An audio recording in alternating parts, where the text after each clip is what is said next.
بسم اللہ الرحمن الرحیم۔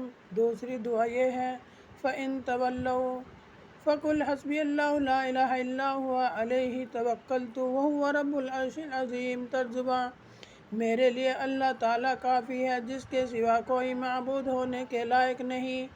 اس پر میں نے بھروسہ کر لیا اور وہ عرش عظیم کا مالک ہے۔ فضیلت: حضرت ابو درداء رضی اللہ تعالیٰ عنہ سے روایت ہے کہ فرمایا، جناب رسول اللہ صلی اللہ علیہ وسلم نے کہ جو شخص صبح و شام 7 مرتبہ یہ دعا پڑھ لے تو اللہ تعالیٰ اس کے دنیا و آخرت کے ہر غم کے لیے کافی ہو جائیں گے۔ یہ دعا بہت اچھی ہے۔ دعا یہ ہے: حسبی اللہ لا الہ الا هو علیہ توکلت وہو رب العرش العظیم۔ انشاءاللہ اسے آپ سب کثرت سے پڑھیں گے۔ مایوس نہ ہو اہل زمیں اپنی خطا سے، مایوس نہ ہو اہل زمیں اپنی خطا سے، تقدیر بدل جاتی ہے مضطر کی دعا سے۔ آمین۔